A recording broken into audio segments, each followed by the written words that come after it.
¿Cómo están? Muy buenas tardes. Bienvenido a este curso que vamos a realizar de funcionamiento de los tipos de vacunas contra el COVID-19 en Munonutrición. Este curso tiene algunos auspicios en coordinación a grandes aportantes, como por ejemplo es NutriLiberi, Medicina de Laboratorio, Alimentari, Nutrición, APNUT y contenido de calidad de Edgardo Uchuya. El día de hoy vamos a realizar dos cursos, como ustedes ya muy bien lo saben, el primero de ellos, de 5 a 7, de las cuales se va a desarrollar esta primera parte que corresponde al funcionamiento de los tipos de vacunas contra el COVID-19 y una posterior complementación a ello vamos a realizar de 7 a 9 de la noche juntamente con el magíster Ernesto Guapay Espejo, el tema también de vital relevancia y de vital importancia, como es la inmunonutrición, ¿no? Permíteme presentarme antes de iniciar este proceso. Mi nombre es el magíster Edgardo Manuel Uchuya Chávez, enfermero, especialista en salud familiar, salud comunitaria y salud pública en general, magíster en gestión de los servicios de salud, docente universitario de pre y posgrado de diferentes universidades, coordinador también de segunda especialidad de salud familiar y comunitaria, ex monitor nacional de la Estrategia Nacional de Inmunizaciones y conferencista y capacitador en diferentes temas de salud.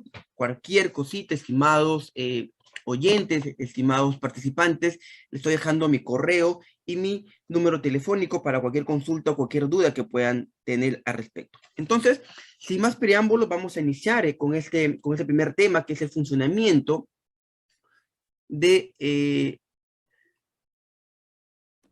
los diferentes tipos de vacunas contra el COVID-19, ¿no? Vamos a ver qué temas vamos a tocar el día de hoy.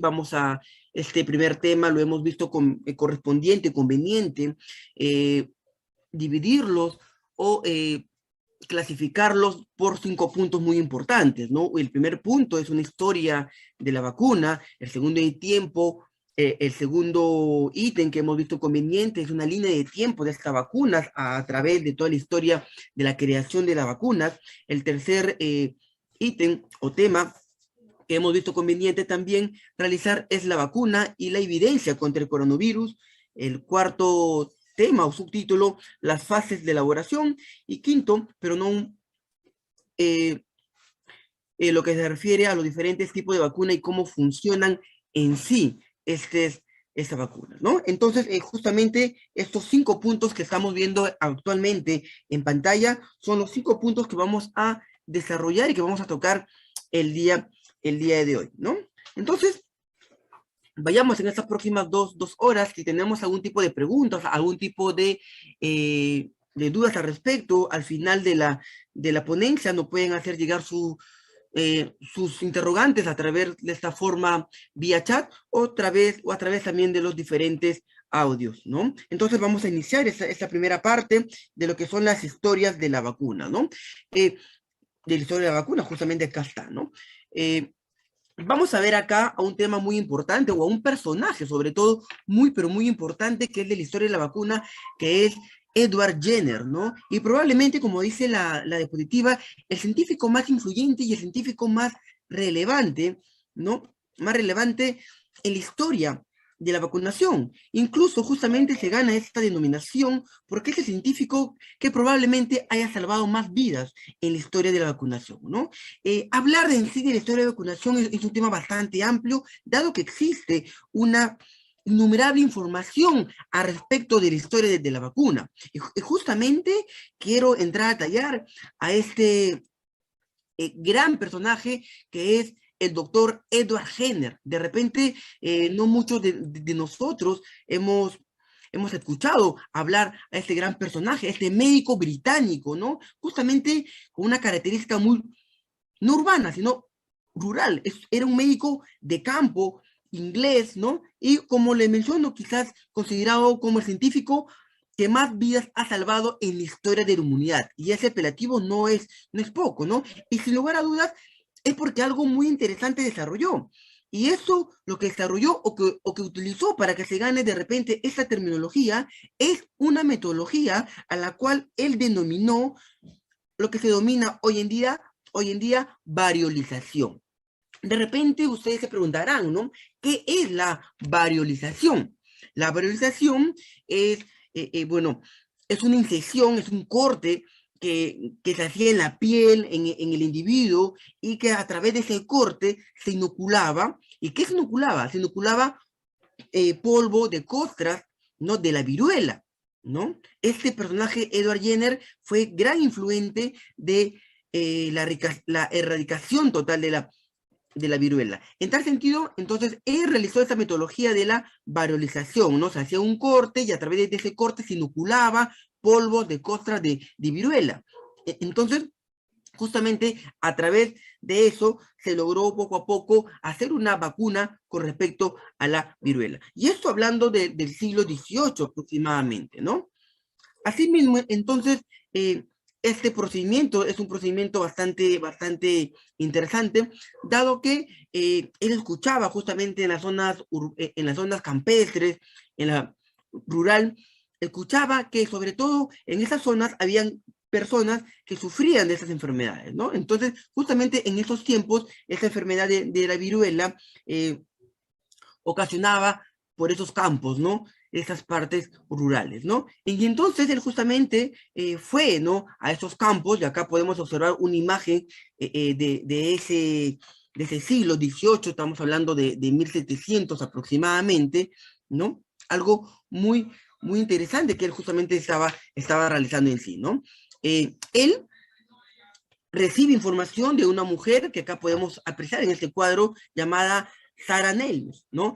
Esta Sara Nelmes era una campesina, esta campesina, Sara Nelmes, era más que nada una ordeñadora de vaca, ¿no? Y justamente una de las primeras evidencias de la viruela era que atacaba al ganado vacuno, ¿no? Al ganado vacuno. Entonces, justamente, él utilizó justamente su metodología, justamente la metodología que le estoy hablando de la variolización, hacerse un corte a través de la piel y inocularse estas costras o estos polvos de la viruela, que en ese tiempo justamente atacaban, como le mencionaba, al ganado vacuno, ¿no? Entonces, él comprobó de una otra forma su procedimiento de la variolización sobre esa mujer, ¿no? Sara Neymes, ¿no? Una campesina, como le mencioné, leñadora, en la cual presentaba justamente bastantes lesiones en sus manos. Y la mujer lo que manifestaba es que estas lesiones o esas costras que tenía justamente en la mano era porque ella ordeñaba y que había justamente la viruela bovina que atacaba a las vacas, sobre todo en las ubres, ¿no? Entonces ella como su trabajo diario, en su día a día, ella ordeñaba y por lo tanto justamente las marcas y los daños y las lesiones la tenían solamente en las manos, ¿no? Entonces, justamente ante esa constante exposición que tenía la mujer, sus manos presentaban heridas, llagas y todo ello, ¿no? Entonces, justamente se dedicó a estudiar esas heridas, esas lesiones que tenía esta mujer a través de esa metodología variolización, ¿no? Y al final, sin lugar a dudas, esa exposición de la mujer no se hizo humana, ¿no? Y solamente no fue mortal lo que era la viruela en ese tiempo, ¿no? Entonces, eso le causó gran interrogante, gran incertidumbre a ese médico Edward Jenner, que en la cual realizó más estudios, ¿no? Y justamente acá le presento uno de sus grandes estudios que realizó con respecto a esas lesiones de la viruela vacuna, a esas lesiones que tenían algunas campesinas a través de las manos, ¿no? Entonces, al final, este resultado, como le manifiesto, le llamó mucho la atención a este médico británico. Y empezó justamente estos estudios, y acá tenemos la evidencia del inicio de estos estudios. Y es ahí donde él entendió ese concepto y comenzó a aplicarlos en niños. Entonces la pregunta es, ¿qué concepto entendió para el inicio de una vacunación que estamos hablando en la actualidad? Justamente estudió las manos de esa mujer, analizó esas costras o esas lesiones que solamente atacaba la viruela vacuna a las vacas y dijo, si esa viruela vacuna lo tiene las personas como lo tuvo la mujer, pero no se va más allá, no es mortal. Entonces, algo bueno tiene que tener esta viruela vacuna. Entonces, utilicémosla, dijo él, ¿no? Entonces, justamente en ese estudio que estamos viendo en pantallas, realizó estudios, y eso yo les hablo de 1798, donde él comenzaba a estudiar. Entonces, él decidió agarrar justamente esas lesiones, él decidió agarrar esas eh, costras en polvo y comenzó a inocularlos y comenzó a someterlos a niños. Obviamente que hoy en día ese sometimiento de esas inoculaciones, así como nuestro gran artífice de la medicina peruana, Daniel Alcides Carrión, hoy en día debe ser cuestionado, ¿no? Por cuestiones éticas, morales, entre todos. Pero en ese momento no, utilizó justamente su metodología, la variolización, y comenzó a hacer cortes y comenzó a hacer esos procedimientos de variolización en los niños, haciéndole incisiones en la piel, inoculándole justamente esa viruela bovina que presentaba las vacas o aquellas personas justamente campesinas que solamente tenían la enfermedad de las viruelas solamente en las manos, pero no era una viruela humana, sino era una viruela bovina. Entonces, justamente esos procedimientos lo hizo en 20 niños, ¿no? En 20 niños, ¿no?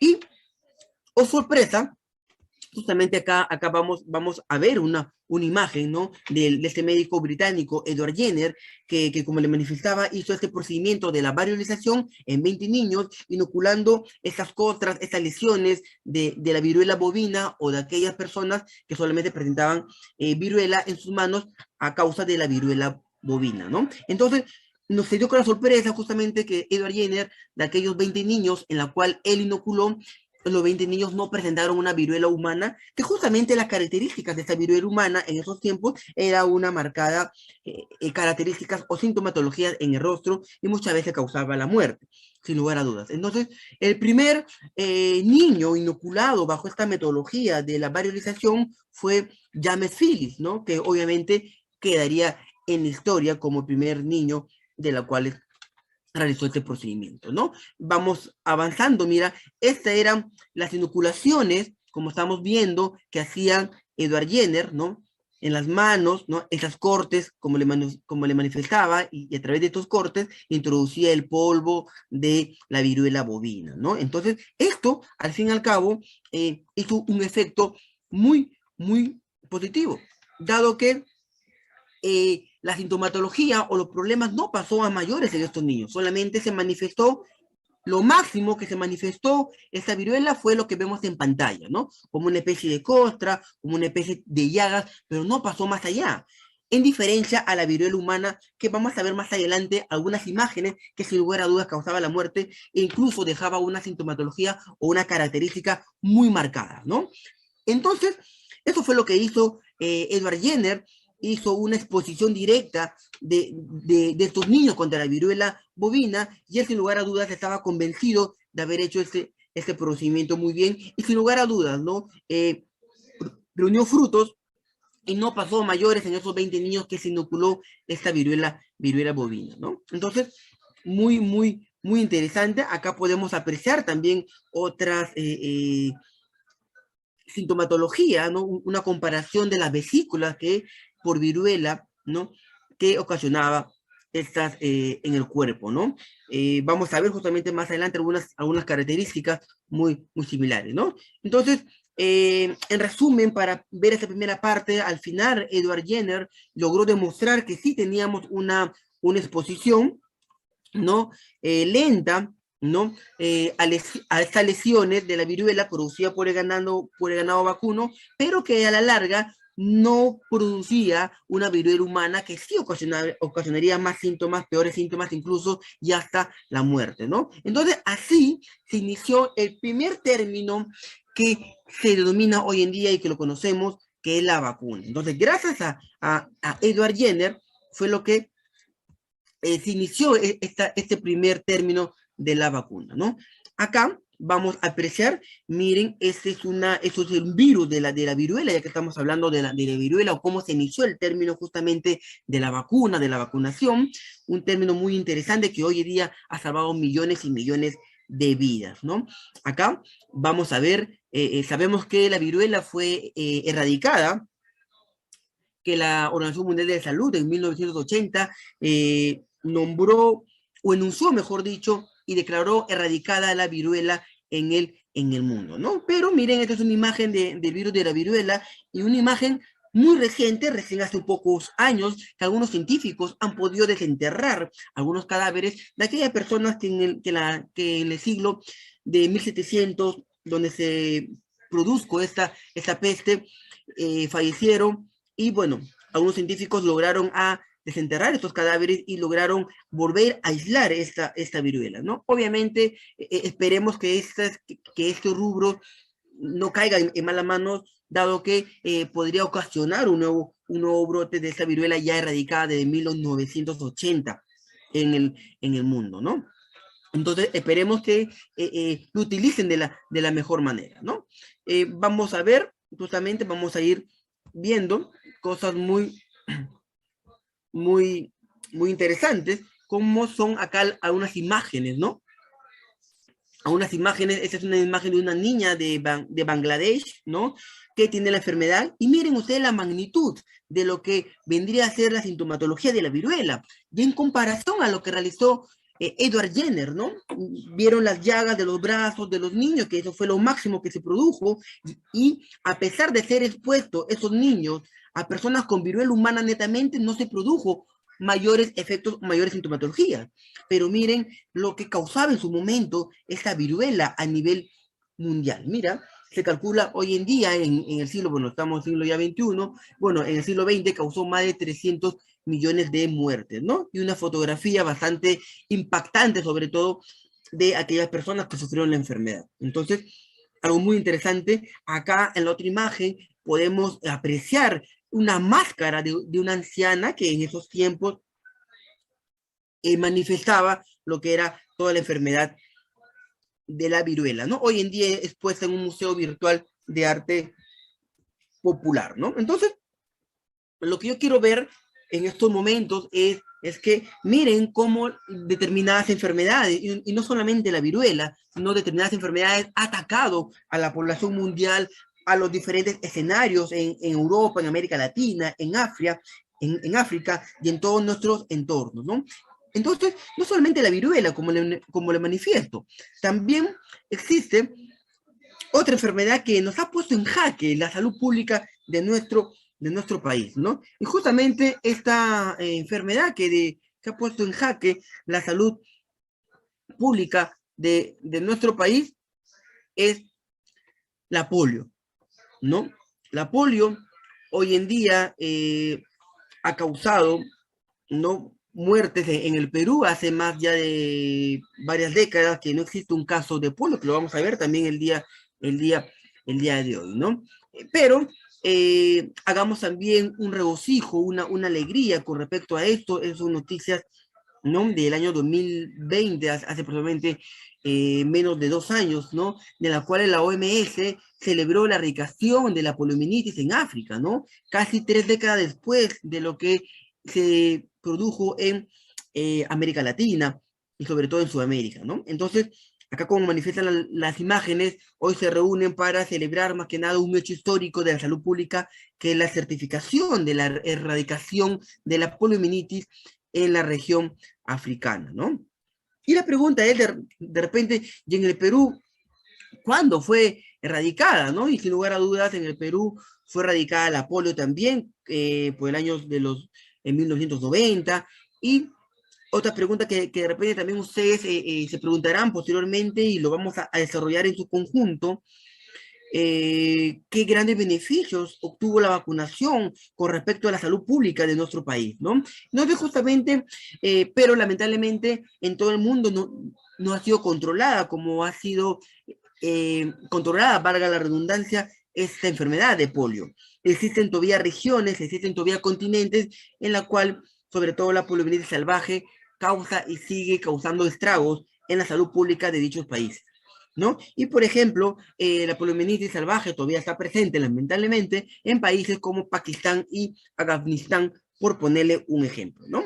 Y como le he estado manifestando, sin lugar a dudas, cuáles son aquellos logros, ¿no? Yo creo que a nosotros también como peruanos nos interesa, ¿no? Ver aquellos logros de la vacunación en respecto a la salud pública de nuestro país, ¿no? Entonces, estamos haciendo en primera instancia un primer capítulo que es la historia de la vacuna, ¿no? ¿Y cuáles son esos logros? Miren, el Perú no va a ser ajeno a estos logros, incluso el país, el Perú, tocando el tema de la polio y la erradicación de la polio en 1991, fue el último país de América o de Sudamérica que se erradicó la polio, ¿no? Y vamos a hablar también de la polio el día de hoy. Entonces, estos son nuestros logros, ¿no? Del año de la erradicación de la polio, y no solamente en el Perú, sino también en todo el continente americano, que significó en el año 1991. Asimismo, también otro logro a través de la vacunación es la eliminación del tétano neonatal,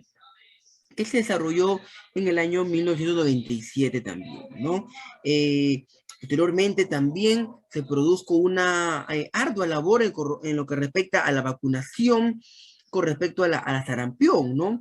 Y el último caso autóctono fue en Ventanilla en el año 2000, ¿no? En la cual el Perú eh, pasó bastante tiempo, 18 años exactamente, con una certificación de cero sarampión en nuestro país.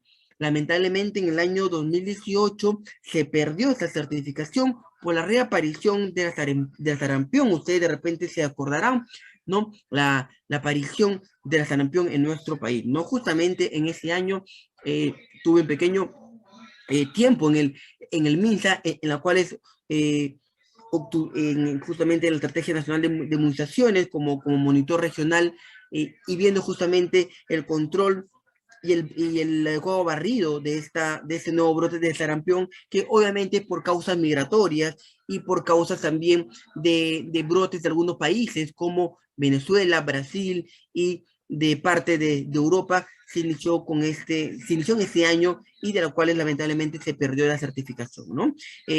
Acá se inició, ustedes recordarán, la vacunación dosis cero de sarampión. Haciendo un recuerdo del calendario de vacunación, se inicia la primera dosis de sarampión al primer año de vida, pero justamente en el 2018 se quiso controlar, justamente agosto, septiembre, octubre, ¿no? Quiso controlar y se comenzó a aparecer la vacunación dosis ceros en nuestro país, ¿no? Entonces, felizmente, no se hizo grandes problemas. Hubo específicamente 36 casos de sarampión confirmados a lo largo de nuestro territorio nacional en ese 2018, en los cuales se perdió la certificación de los últimos 18 años que teníamos, ¿no? Hoy en día la enfermería sigue trabajando al respecto para tratar de seguir controlando esta enfermedad, ¿sí, no? Y hacemos esfuerzos como la enfermería en sí para seguir controlando esta patología, ¿no? Entonces, asimismo, la historia de vacunación en nuestro país también tiene un control con respecto a la fiebre amarilla, ¿no? Una vacuna que en nuestro país, o por las características de nuestro país, zona selvática, aparece con bastante frecuencia, ¿no? Y obviamente todos los centros tienen esta vacuna dentro de los establecimientos, y de la misma forma, en el año 2004-2007 se produjo un control muy, pero muy acelerado de esa vacuna, controlándose de la mejor manera y iniciándose una nueva nomenclatura, si podemos llamarlo de esa forma, con respecto a la vacunación de personas entre los 2 a 59 años. Hay que recordar también nuestro calendario de vacunación hace que nuestros niños de 15 meses o año y 3 meses exactamente, bueno, se puede iniciar con esta vacuna contra la fiebre amarilla o más conocido como la antiamarílica, ¿no? Asimismo, tenemos también otras características muy positivas de la vacunación en nuestro país, que es la eliminación de la rubiola y síndrome de rubiola congénita en el 2006, ¿no? Y obviamente se estipuló también una nueva clasificación de vacunación a personas de 2 a 39 años. Asimismo, el comportamiento de la vacuna o el abordaje de vacunación hacia nuestra población ha sido muy interesante, porque en los últimos 3 años, y justamente recalco bastante, ¿no? La labor de justamente la directora en esos momentos de inmunizaciones, el año 2018 hasta 2020, la licenciada Mariana Martínez, que se incorporó vacunas, por ejemplo, como la DTPA celular para gestantes, que hoy en día se está colocando a mujeres ¿no? Gestantes, valga la redundancia, de entre 27 semanas a 36 semanas de gestación. Se inició también con una vacunación de adulto mayor, neumococo para adulto mayor también, mayor de 60 años. Ese mismo año 2018, en febrero, se inició la aparición de la vacuna contra la varicela, también elementos muy importantes que acentúan nuestro calendario de vacunación como uno de los mejores de Latinoamérica y de Sudamérica también, ¿no? Entonces también esos son los grandes aportes. Mira, también tenemos la hepatitis 2019, las vacunaciones de la influenza, que se dio un brote en el año 2009, 2018 también hubo un nuevo brote de influenza también, y obviamente también la aparición en el Perú en el año 2010, 2011, de una vacuna que sin lugar a dudas muy interesante, que es la vacuna contra el virus y papiloma humano, la famosa tetravalente, ¿no? El Gardasil que tenemos con nosotros, que la cual nos protege de las cepas más comunes que atacan lamentablemente a las damas o a las mujeres de nuestro país, que son las cepas más mortales, que las cepas 6, 11, 16 y 18, que sin lugar a dudas ponen manifiesto los diferentes tipos de cáncer que tiene este virus de papiloma humano, ¿no? Entonces, a raíz de eso también se ha trabajado bastante, ¿no? Hoy en día le quería hacer con esta diapositiva un pequeño resumen de aquellos logros que se ha producido la salud pública en nuestro país gracias a la vacunación, ¿no? Y quiero tocar un caso muy, pero muy particular, la aparición justamente de lo que estábamos hablando, ¿no? En el Perú marcó un hecho muy, muy icónico, muy histórico, la recreación de la polio, y no solamente en nuestro país, como le manifesté, sino también lo remarco a nivel sudamericano, ¿no? Acá, como nos dice la diapositiva, en el Perú en el año 91 se produjo el último caso de polio afectado a una población. Justamente la persona hoy en día es Fermín, era un niño en ese tiempo de 2 o 3 años de edad, como podemos ver en la imagen, y que lamentablemente no recibió la vacuna a tiempo, pero que existen grandes personajes también como el médico pediatra Roger Zapata, que era un médico pediatra, como le manifesté, y que él viajaba a diferentes zonas de nuestro territorio nacional para encontrar estos casos de polio y para poder estudiarlo de la mejor manera, iba incluso en plena coordinación con enfermería que tenemos en sí como licenciado de manifiesto también, que teníamos en sí como todo el abordaje autónomo de la inmunización iban a esas ciudades para tratar de controlar esta enfermedad, ¿no? Y sin lugar a dudas, este gran esfuerzo que hizo enfermería y que hoy en día también vuelvo a resaltar, ese gran esfuerzo que estamos nosotros en primera línea haciendo por todo esto, ¿no? Y no solamente enfermería, sino también todos los profesionales de la salud que estamos día a día luchando para controlar esta pandemia, ¿no? Entonces, como le manifesté, a través de de las arduas y grandes jornadas de vacunación, se pudo controlar en este tiempo del 91, del año de 91, caso de polio, ¿no? Y el último caso justamente fue de Fermín, que se dio en en ese instante, ¿no? Lamentablemente, cuando iban ese médico pediatra, Roger Cárdenas, Roger Zapata, que diga, algunas madres acudían a sus niños, entonces justamente contemporáneamente a esas fechas, a esos tiempos, se produjo bastantes casos de polio, ¿no? En nuestro país, pero felizmente se logró controlar y marcó un hito histórico, ¿no? Justamente a nivel nacional y a nivel internacional para nuestro continente americano, ¿no?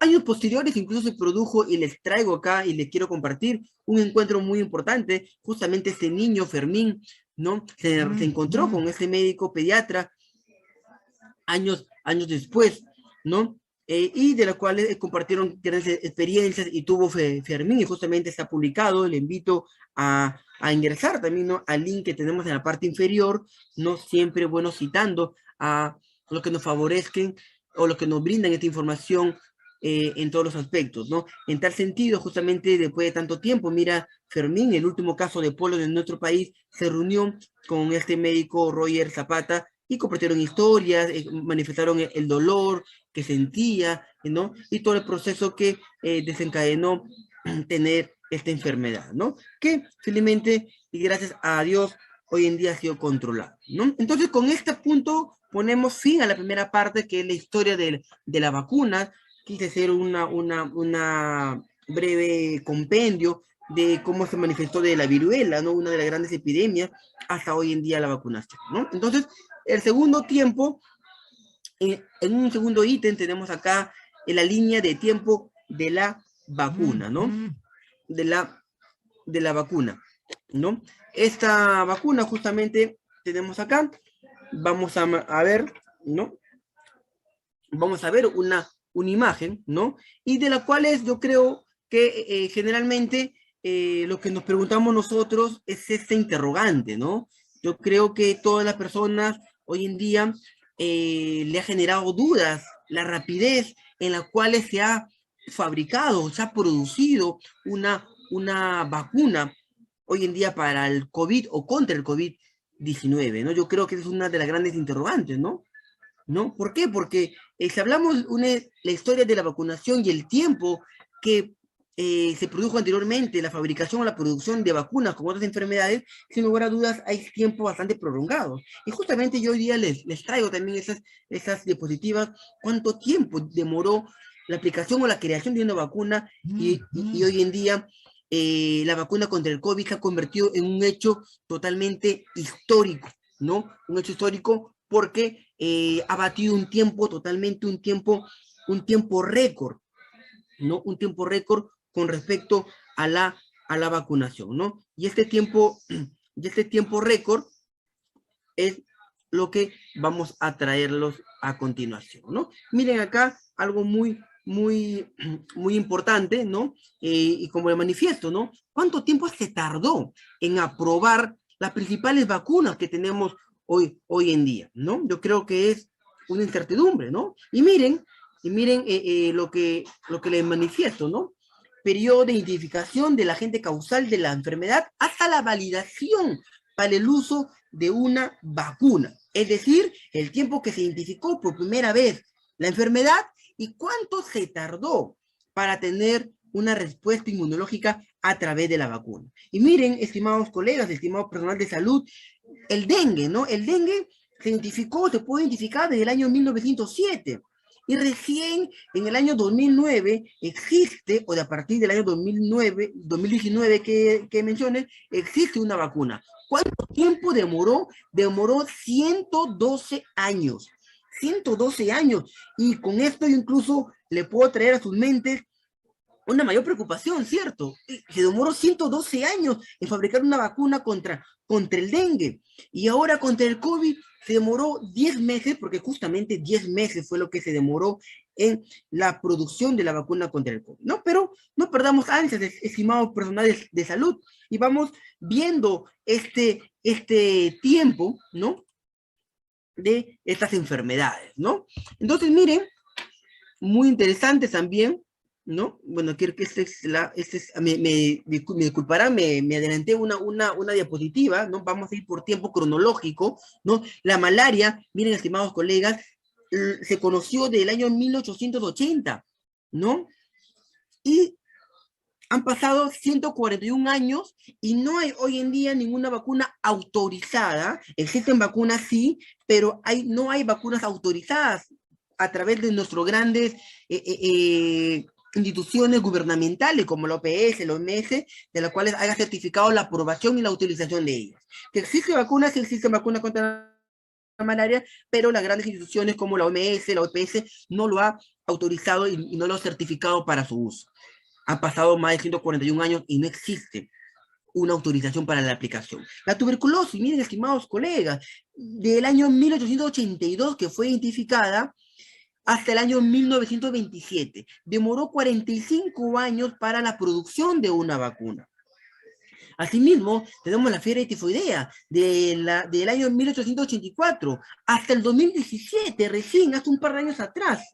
Estimados personal de salud, ¿cuánto tiempo demoró? 133 años para la fabricación y la producción de una vacuna. La meningitis del año 1889 hasta el año 1981 demoró 92 años la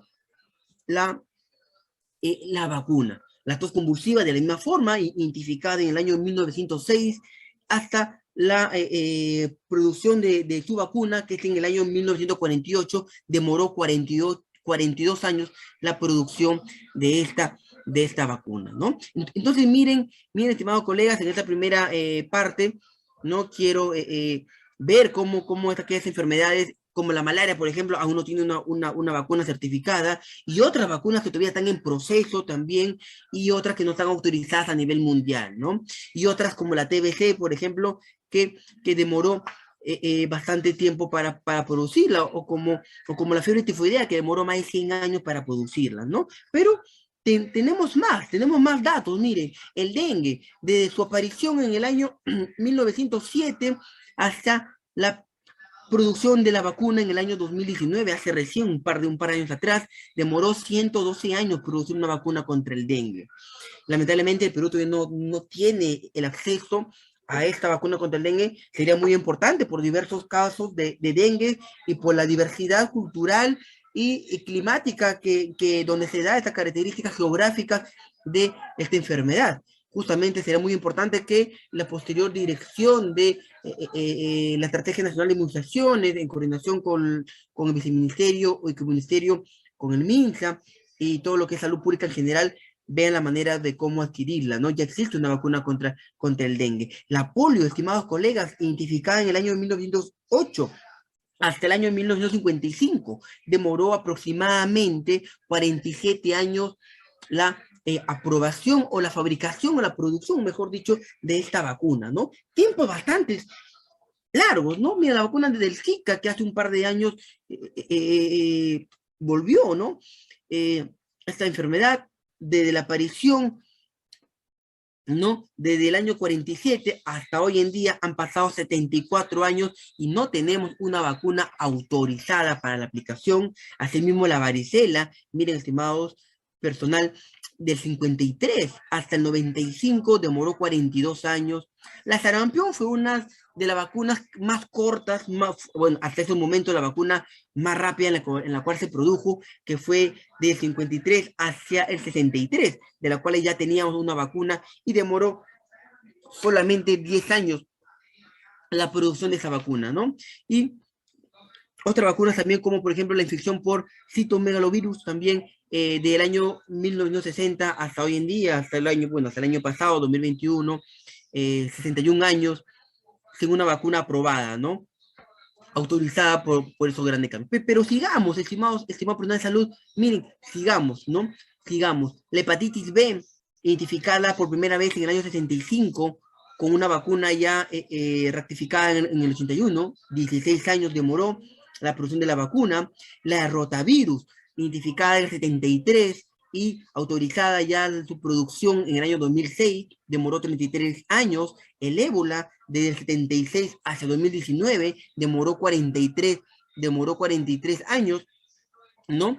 Y tenemos también la infección por papiloma, justamente lo que estábamos hablando, ¿no? Una vacuna también muy importante, identificada en el año 81 y teniendo una vacuna producida en el año 2006. Es decir, demoró 25 años la fabricación de esa vacuna. El SIDA, hoy en día, desde su identificación en el año 83, hasta hoy en día han pasado 38 años y no existe una vacuna autorizada. Entonces, partiendo de esa premisa y con todo respeto, estimados colegas, ustedes se preguntarán, wow, si la vacuna más corta que hemos tenido en su producción ha sido la de sarampión, que demoró 10 años, entonces, ¿cómo han hecho para realizar una vacuna contra el COVID, ¿no? Que se identificó en el año 2019, finales, por eso se llama COVID-19, ¿no? Y en el 2020 ya teníamos una vacuna. Demoró 10 meses. Y de repente ustedes, por el tiempo, ¿no? Tan corto, obviamente es un hecho histórico a nivel mundial, es la vacuna que más rápido se ha producido a nivel mundial o en la historia de la vacunación. Exactamente. Y justamente ese tiempo puede poner en incertidumbre y muchas veces de repente a nosotros como personal de salud nos han preguntado, ¿no? ¿Será confiable? ¿Por qué tan rápido? Y de repente si hubiéramos tenido esos datos que les estoy mostrando hoy en día, hubiera sido mayor nuestro interrogante.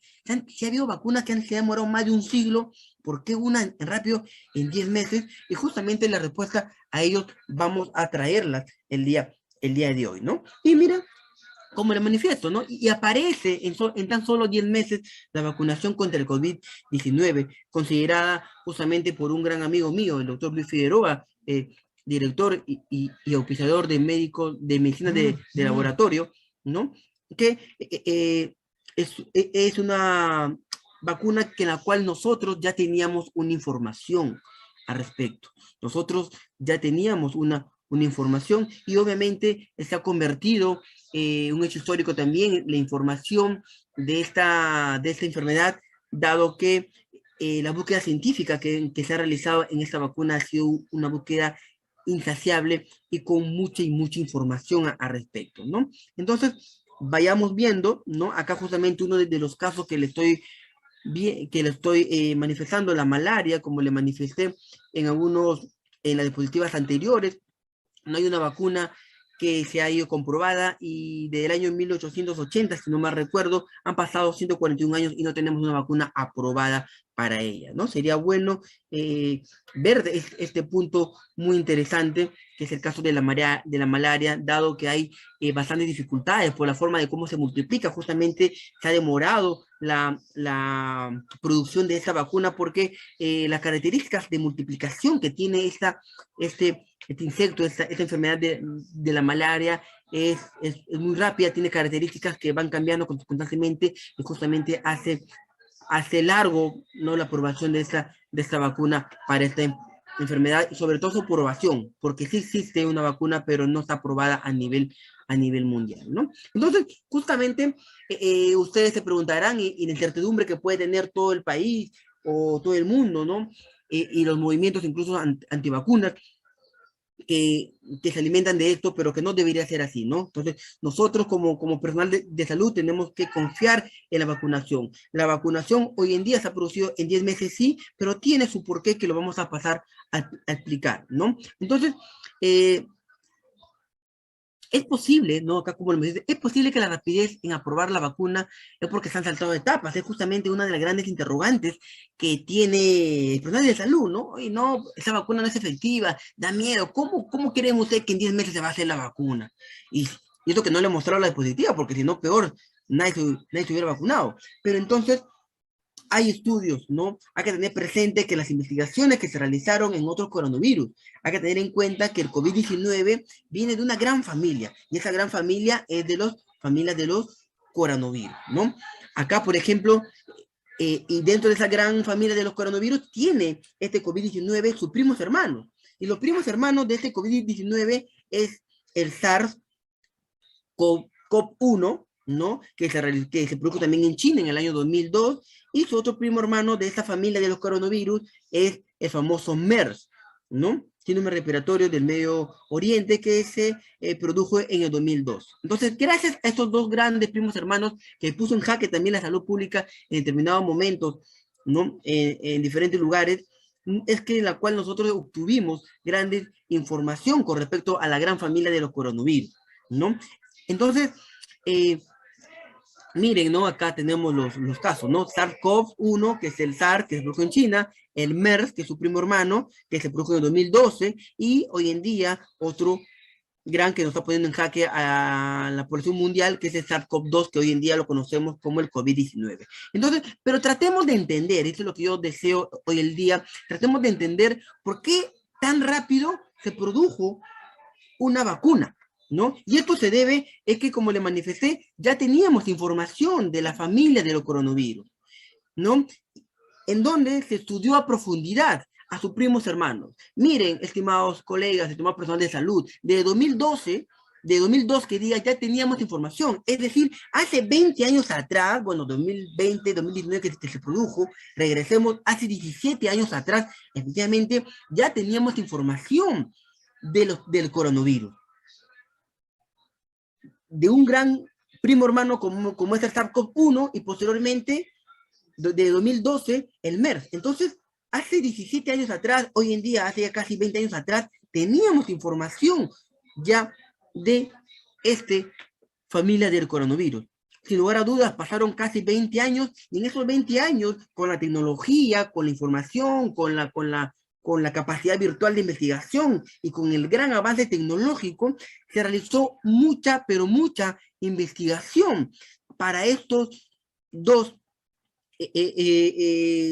enfermedades como es el SARS y el MERS, ¿no? Entonces nosotros ya teníamos información previa de estos dos coronavirus patógenos que sin lugar a dudas generaban bastante enfermedad y mortalidad, ¿no? Para las diversas poblaciones, ¿no? Y eso que muy aparte, sin contar estos dos, dentro de la familia del coronavirus, incluso existían cuatro tipos o primos hermanos más, ¿no? Que producen hoy en día resfríos comunes, pero que no son tan mortales como si lo son el SARS-CoV-1 y como si lo es el MERS, ¿no? Dejando de lado incluso al COVID-19 hoy en día. Entonces, estimados personal de salud, teníamos información hace más de 20 años, teníamos información de las dos grandes enfermedades, que era el SARS-1 y el MERS, y aparte teníamos información también de la familia de coronavirus, con 4 tipos más de ellos que producían resfríos, pero que no eran tan letales y no eran tan mortales.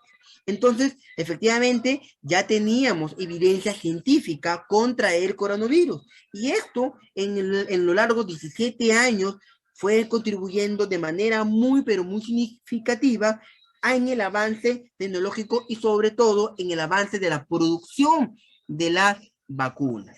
Es por ello, es uno de los motivos de los cuales se produjo con gran rapidez la producción de esta vacuna. Y no es que se haya salteado etapas. Yo le voy a mostrar también el día de hoy las diversas etapas que se realizan para la producción de una vacuna. Entonces, sigamos, estimados colegas. Además, se han obtenido bastantes recursos humanos. Entonces, uno de los grandes motivos por qué fue tan rápido fue la información previa que ya teníamos de hace casi más de 17 años. Segundo, segunda gran importancia, ¿por qué fue tan rápido o la rapidez de la producción de la vacuna? Fue el financiamiento y el gran apoyo de los diferentes gobiernos y compañías farmacéuticas debido a esta pandemia, ¿no? Es otro tema bastante circunstancial, sin lugar a dudas, de las diferentes economías.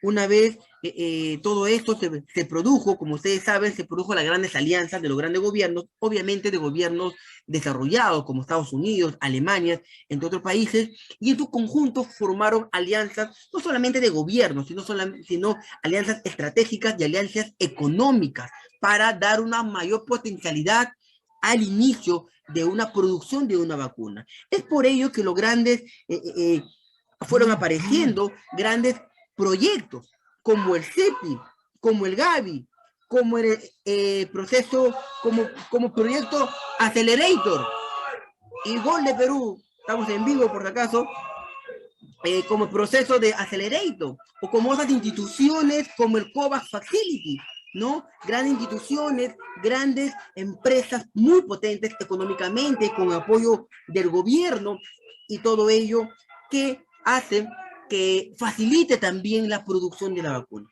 Es por ello, como yo le manifiesto, miren ustedes la vacuna, miren la vacuna Pfizer, ¿no? Laboratorio alemán, norteamericano.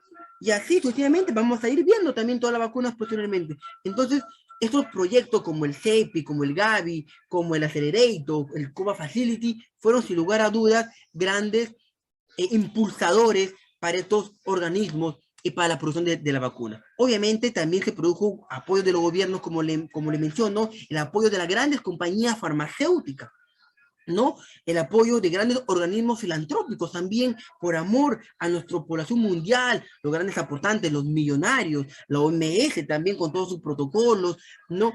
Y también esto se debe también a la aceleración también, y no solamente a la producción neto, sino también sería bueno y se produjo un gran avance con las diferentes y con la obtención de las grandes pruebas diagnósticas, ¿no? Miren la evolución también de las pruebas diagnósticas y de otros procedimientos para diagnosticar este COVID, ¿no? Las pruebas rápidas, cómo fueron evolucionando, y la rapidez y la confiabilidad que fueron dándose también.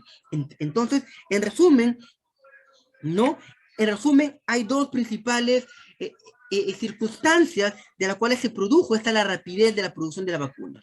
Uno de ellos, como ya le mencioné, la gran información científica que se tuvo con respecto a la vacuna, y segundo de ello, el financiamiento, el apoyo de los grandes gobiernos y las grandes compañías farmacéuticas que de una u otra manera dieron el impulso para todo eso, ¿no? Con este punto cerramos el nivel 2, que son las líneas de tiempo de la vacuna. Iniciamos con el tercer punto de vacuna, con el tercer punto, que es la vacuna y la evidencia contra el coronavirus, ¿no?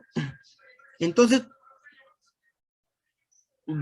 vayamos, ¿no? Sin lugar a dudas, acá esta diapositiva nos menciona que los científicos están trabajando para la obtención de información sobre los diferentes. Ahora ya la visión también va cambiando. Queremos que los grandes científicos están viendo esta visión de cómo, de obtener la mayor información para ver sobre los mecanismos de propagación. ¿Por qué? Porque como ustedes sabemos, en este tiempo que está hablando de la pandemia, ha habido alguna variante, ¿no? Delta, Omicron, hay una que se ha detectado recién en Dinamarca hace 2 días atrás, ¿no? Pero dicen que no es tan, se puede ser mucho más contagiosa incluso que el Omicron, pero no es tan alta su tasa de letalidad que puede tener o su virulencia, ¿no? Entonces, hoy en día, estas investigaciones y esas evidencias que se está asumiendo o se está absorbiendo, obteniendo, mejor dicho, con respecto a la vacuna, es ahora enfatizado a los diferentes mecanismos de propagación que puede tener, ¿no? Y ustedes lo pueden comprobar,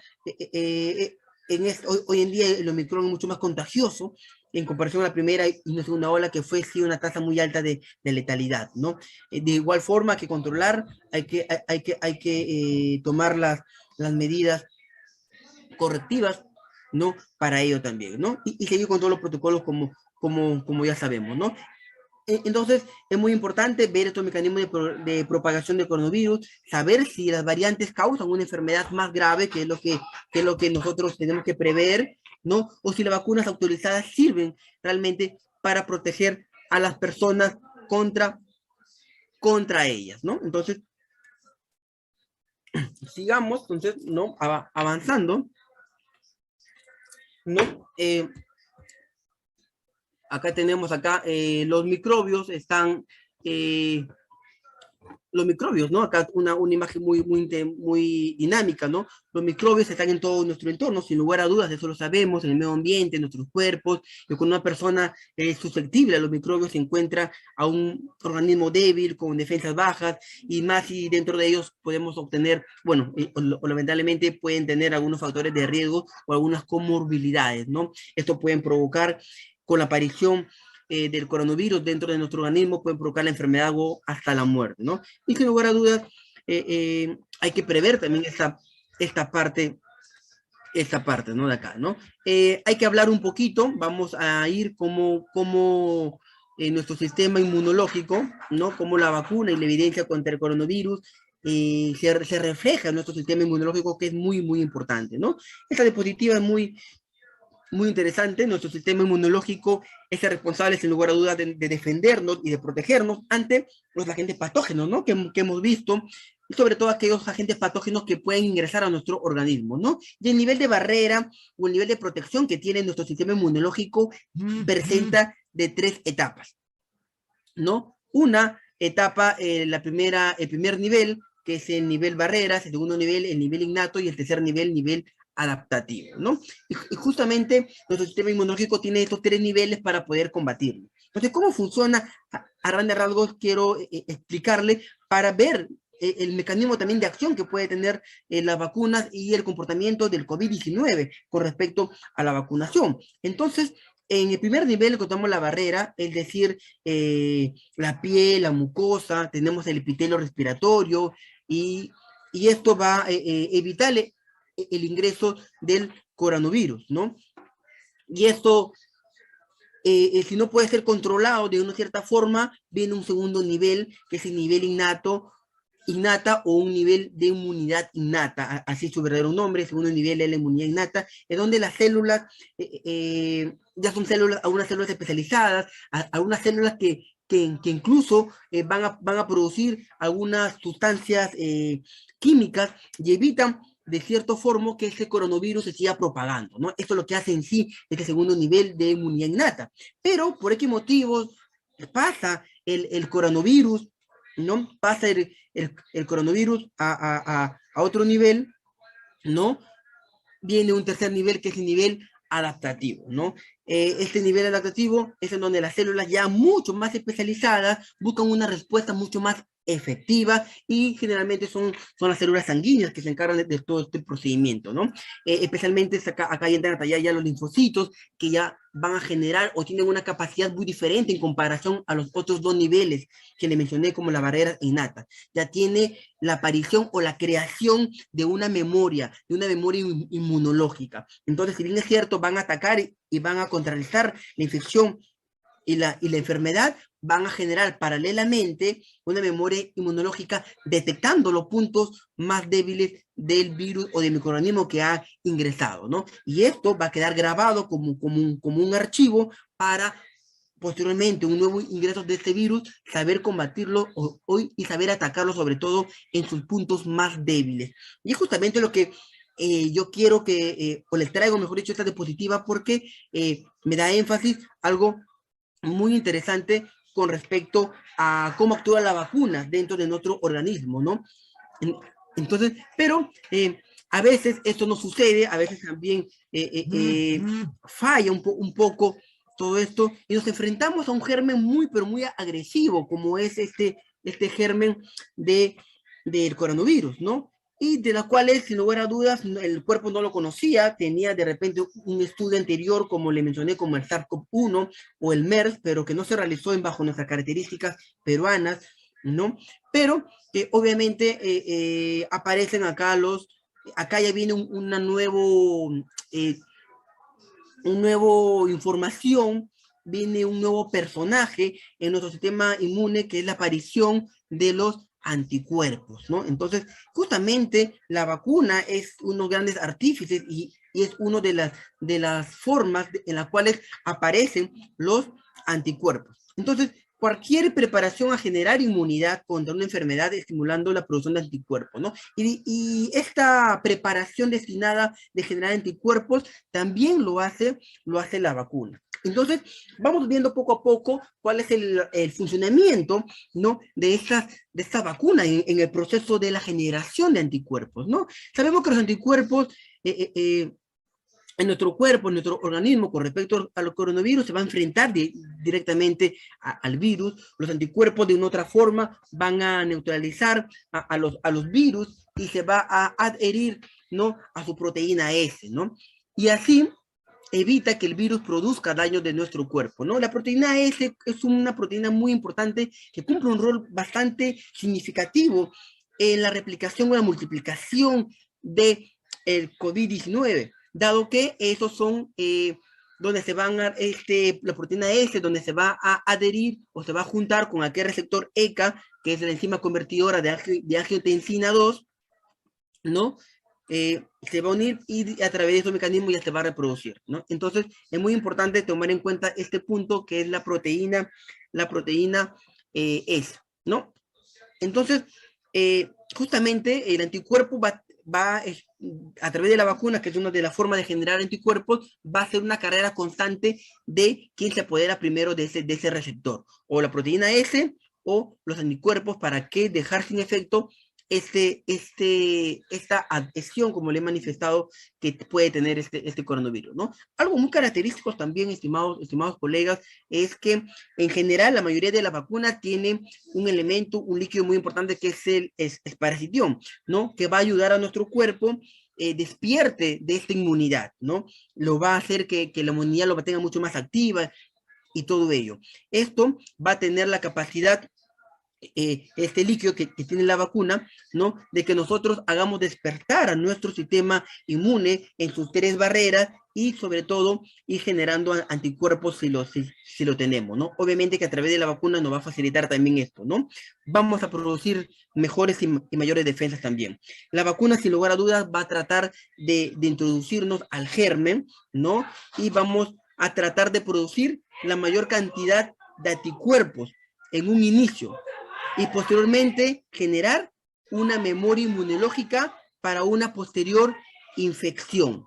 Eso es lo que, y vuelvo a repetir, ¿no? La vacuna va a tratar de introducir, se va a introducir en nuestro cuerpo, obviamente, a través de varias, a través de gotitas, bueno, gotas, hay tipos de vacunas también de gotas, de gel, como el rotavirus, como el APO, pero en este caso generalmente la mayoría son inyectables, con el fin de producir la mayor cantidad de anticuerpos que tiene y que posteriormente genere una memoria inmunológica detectando esos puntos débiles que tiene hoy en día, hablando del coronavirus, y para enfrentarlas en una posterior infección, ¿no?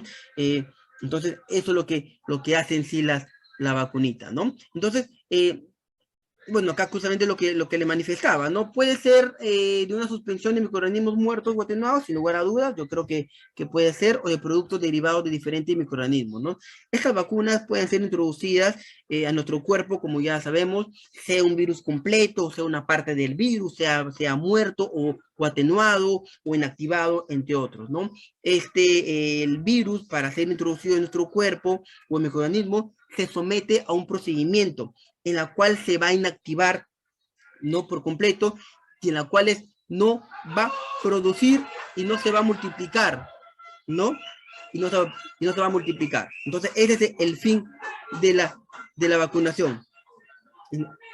Entonces, esto es el fin de la vacuna, ¿no?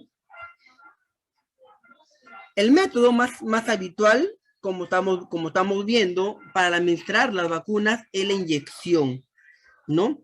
Aunque algunas se administran como un vaporizador nasal u oral, como otra vacuna, que nosotros ya lo sabemos y lo manejamos muy bien en el calendario, como por ejemplo la rotavirus es un gel, vía oral, la polio también, pero hay también vaporizadores nasales, ¿no? Eh, eh, eh, entonces, es bastante un método habitual la forma de introducir a través de la inyección esta vacuna, ¿no? Entonces, muy importante, vamos a ir avanzando poco a poco, ¿no? La vacuna generalmente, como lo he manifestado anteriormente y como usted muy bien lo ha podido ver a través de las diapositivas, va a requerir años de investigación y ya hemos resuelto de repente esta duda que por qué es un hecho histórico, ¿no? Esta vacunación, que solamente en 10 meses ha producido una vacuna, ¿no?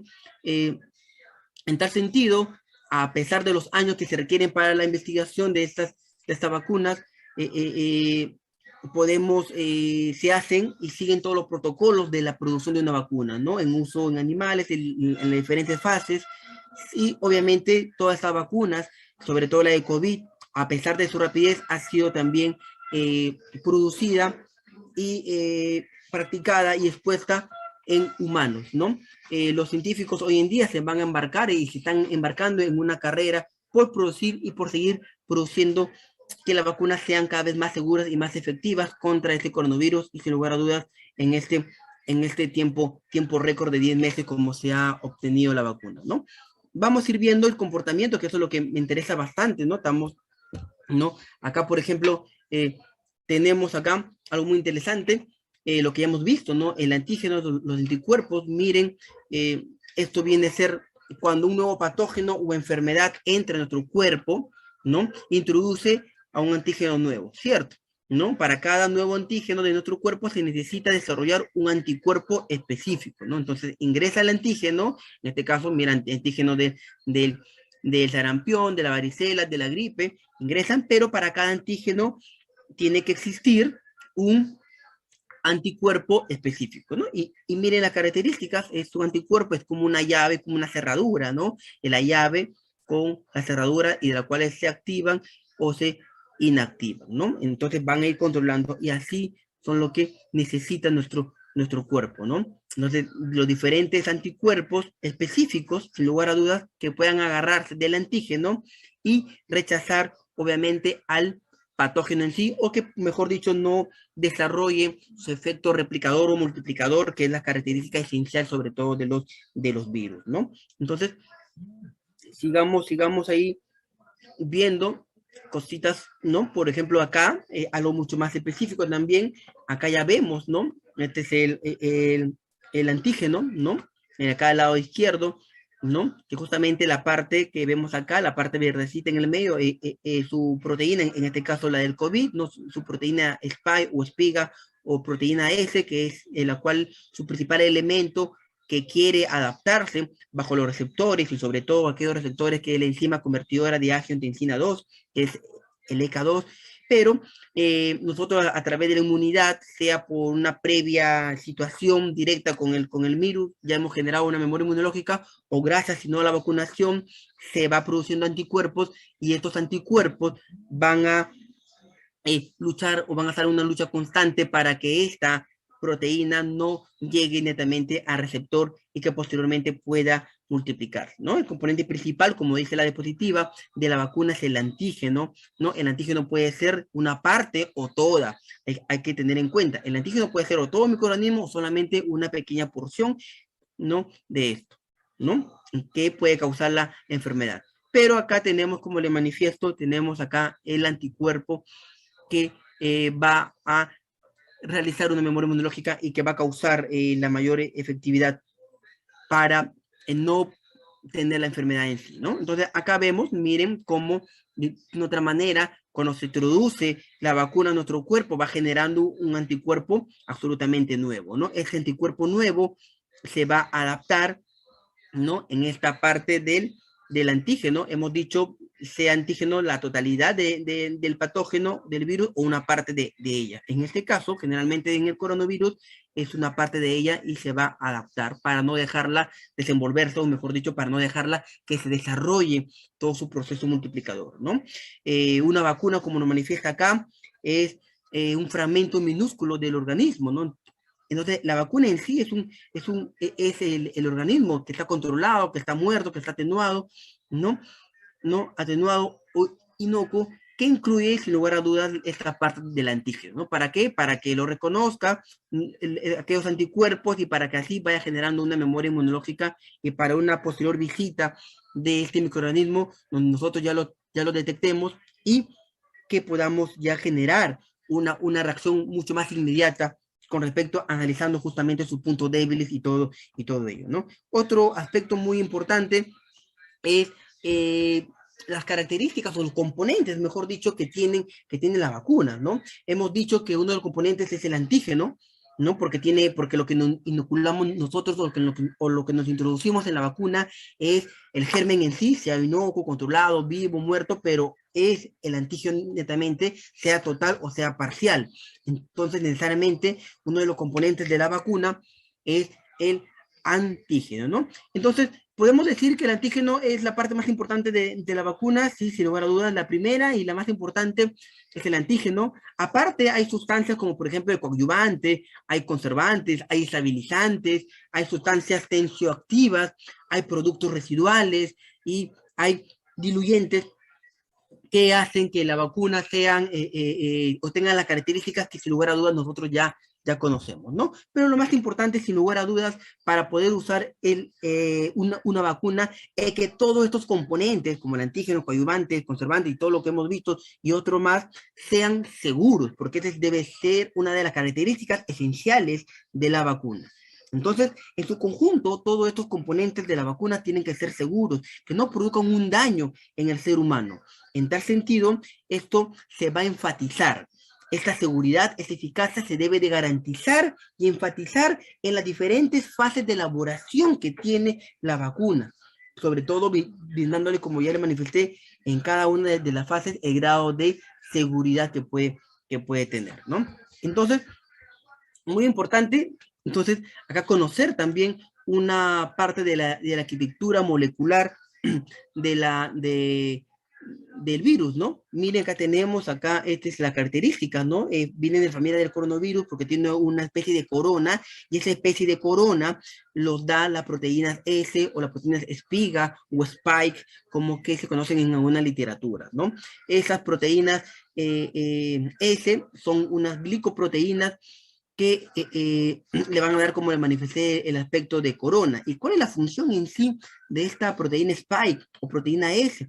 Es que el virus a través de eso va a entrar a la otra célula, se va a adherir y va a incorporar su ARN viral como propio, y va a crear millones y millones de copias con respecto a estos virus, ¿no? Y así como la proteína S, existen otras proteínas también dentro de la arquitectura y de la estructura morfofisiológica morfofisiopatológica del coronavirus, Y una de ellas también es la proteína N, ¿no? La proteína N, justamente vemos acá, la proteína N cumple una función importante porque va a salvaguardar o va a cuidar, mejor dicho, al ARN que tiene dentro este virus. Es decir, lo va a camuflar, lo va a englobar, lo va a encapsular al, al ARN, porque sabemos que si nosotros atacamos a la envoltura, miren qué tan inteligente también es este coronavirus, cuando atacamos a la envoltura, se puede desintegrar, pero cuidan su ARN. Entonces también tienen esa proteína N que justamente cuya función, como le manifiesto, es ocultar al ARN que tienen y lo va a dirigir netamente a las células de las cuales se quieren replicar o se quieren transcribir, ¿no? Como características de los virus, ¿no? Por mostrarles de repente también otras estructuras que se vienen a la mente del coronavirus, es la proteína M, por ejemplo, que son aquellas proteínas, bueno, acá no se aprecian, ¿no? Pero son pequeñas proteínas que salen también, ¿no? Y que son proteínas que están en la membrana también, ¿no? Hay también proteínas E que van a ayudar a una otra forma a infectar también a otras células, entre otros, pero yo creo yo que no vienen tanto al caso esas características de esto, ¿no? Sobre todo bastante importante la proteína S, spike o glicoproteínas, ¿no? La proteína pico, la proteína S, ¿no? Del SARS-2 es el objetivo principal de la vacunación. Entonces, ¿cuál es el funcionamiento? Poco a poco ya vamos viendo la parte estructural y cómo funciona también el virus, pero también estamos viendo también cómo va funcionando la vacuna también. Entonces, en sí, el objetivo principal de la vacuna es apoderarse, ¿no? Apoderarse a través de los anticuerpos, apoderarse de esa proteína espiga, ¿no?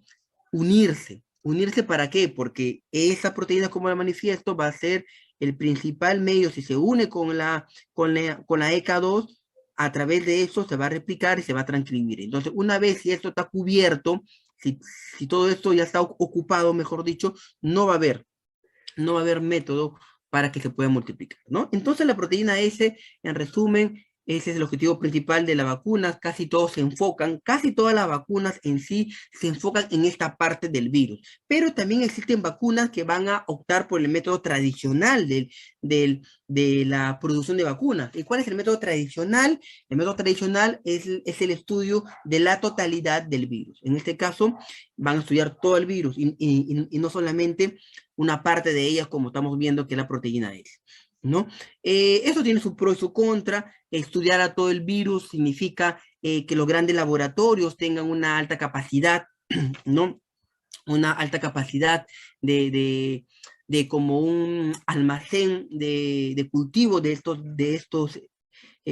virus y a través de ellos poder realizar esta neutralización de la vacuna, ¿no? Entonces, es muy importante, justamente, la vacuna también tiene unas características muy interesantes que justamente cuando a través de los anticuerpos se unen a estos receptores o a estas proteínas S, van a neutralizar. Los anticuerpos van a neutralizar justamente lo que estamos viendo acá, van a neutralizar al virus. Y eso se llama anticuerpos neutralizantes, ¿no? Justamente su verdadero nombre son anticuerpos neutralizantes porque, valga la redundancia, va a neutralizar en sí, va a neutralizar en sí a estos virus, ¿no? Entonces, en conclusión, bloqueamos su capacidad de unirse a las células humanas, ¿no? Acá vemos un claro ejemplo, miren cómo se van. Las vacunas van a generar, como le refiero, una respuesta inmune, que son los anticuerpos, ¿no? ¿No? Que son los anticuerpos. Si nosotros bloqueamos a esa proteína, si nosotros bloqueamos a esa proteína, que son estas, bloqueamos, ¿ves? A través de los anticuerpos, que es la Y, si nosotros bloqueamos estas proteínas,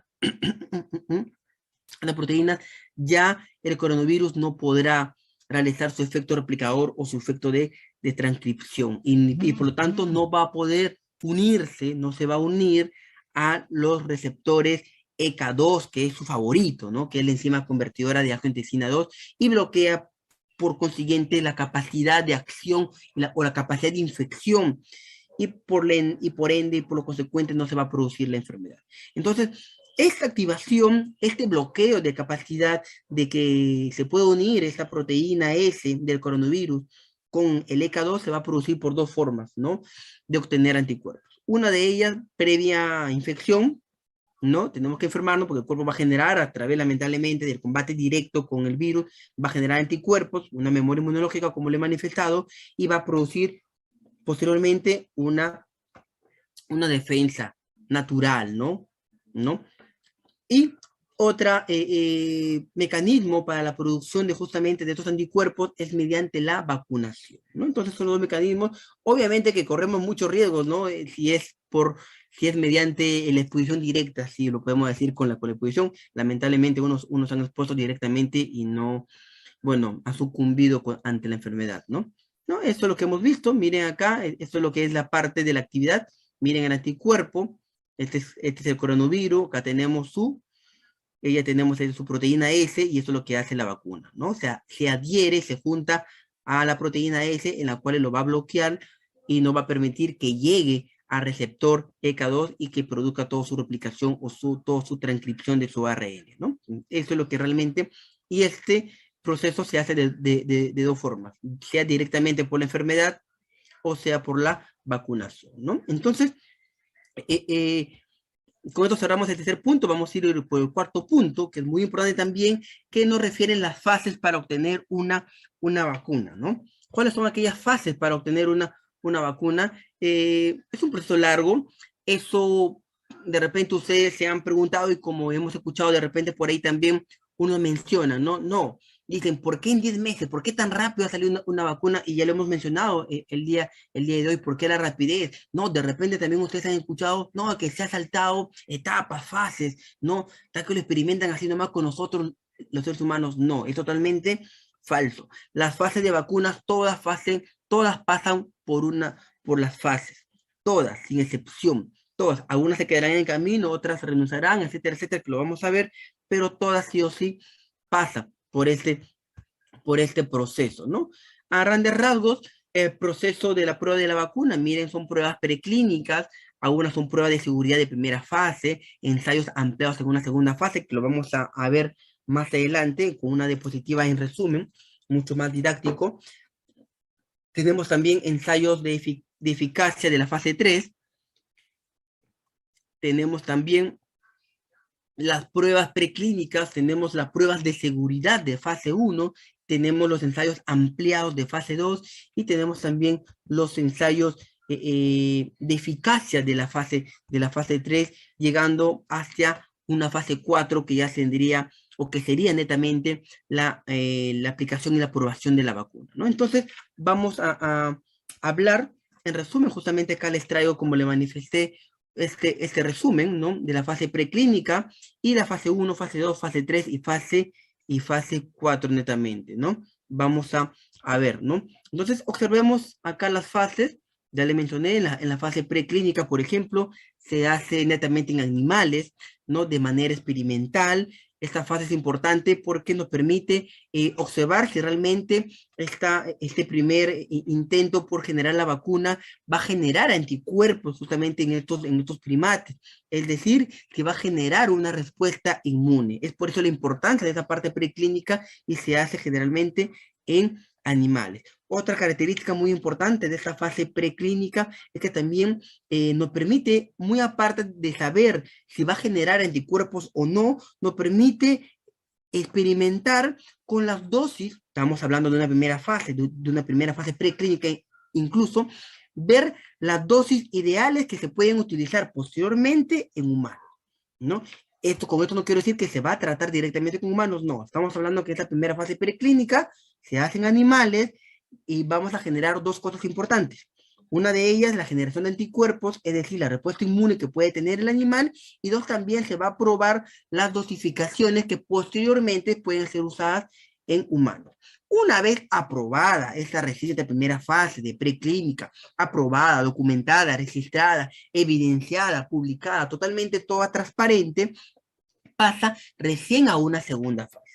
Hay que recordar y vuelvo a enfatizar que la vacuna del COVID, por más que en 10 meses se haya desarrollado, no ha obviado ninguna de estas fases. Al contrario, ha pasado todas estas fases, sino que la rapidez de la producción de la vacuna se debió a dos grandes aspectos que ya lo mencionamos y que vuelvo a repetir. Uno, el aspecto económico, las grandes financieras y los grandes aportes, y dos, la información científica que ya se tenía desde 2002 con la aparición de enfermedades como el SARS-CoV-1 y el MERS.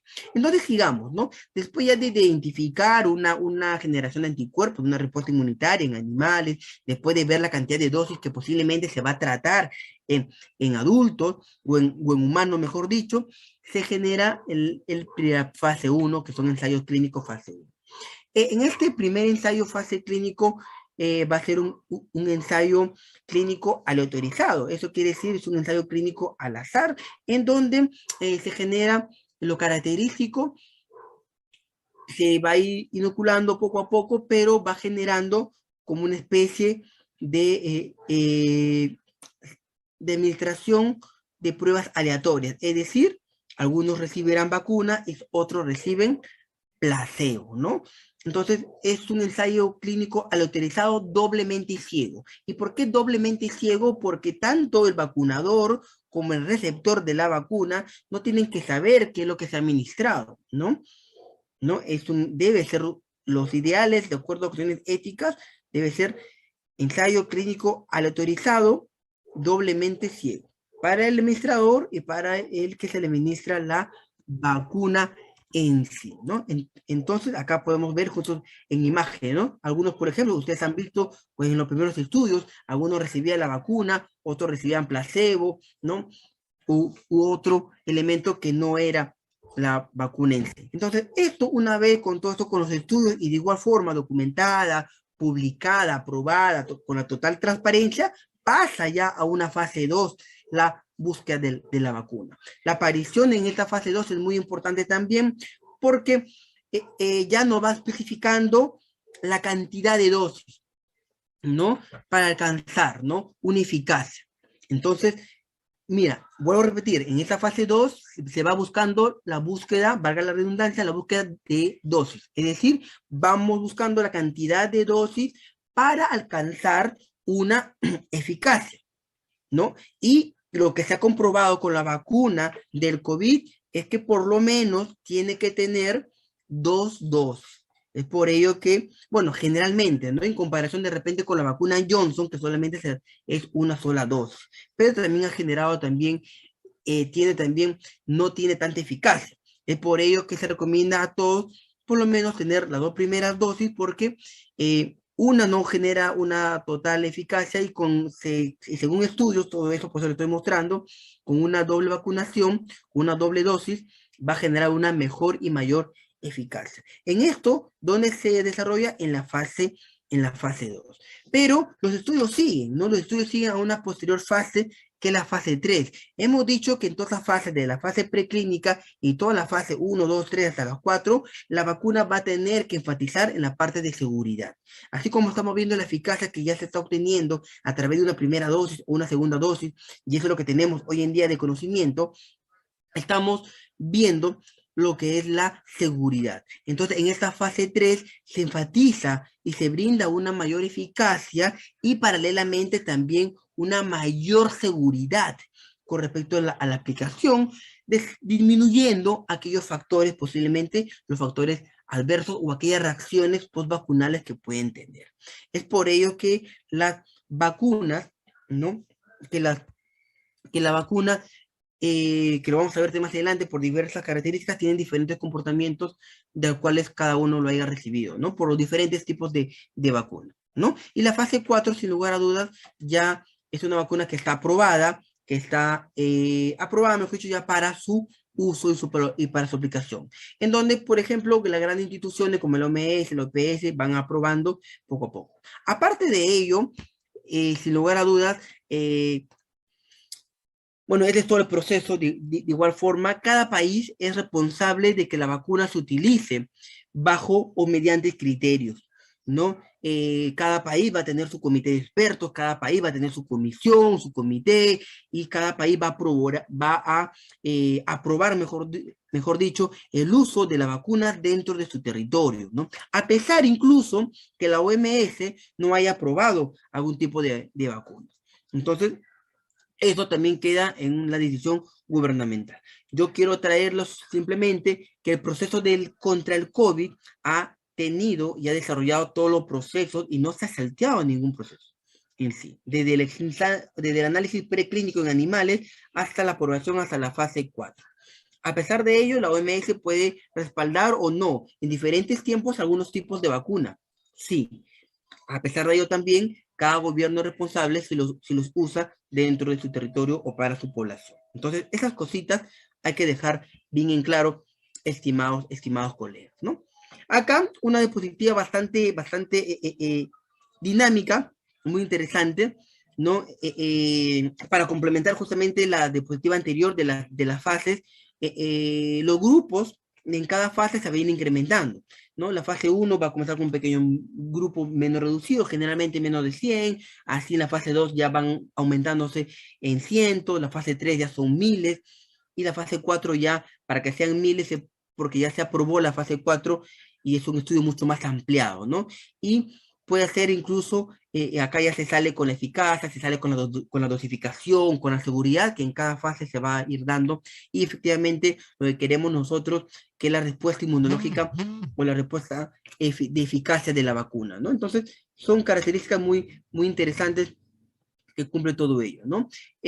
Una vez que ya se obtiene en la fase 4 la vacuna y se está aprobada, ¿no? Para su aplicación, con una fase 4 ya es porque la vacuna ya se puede hacer su uso, a pesar, como le menciono, que lo puede aprobar la OMS o que el gobierno no puede ya aplicarla en su territorio nacional, obviamente que la actividad del manejo, de recorrido de la vacuna, de la creación de sus fases hasta la aplicación directa al personal de salud, va a corresponder una ardua tarea, ¿no? De desembarco, de transporte, de aislamiento, de distribución de aquellos biológicos hasta llegar hacia las personas naturales como nosotros, ¿no? En tal sentido, todo este proceso es muy importante y bajo los ojos o bajo la observación de enfermería, que justamente es la parte aplicativa y administrativa que se encarga del control, distribución, manejo de la cadena de frío y todo ello. Y menciono la cadena de frío, ¿por qué?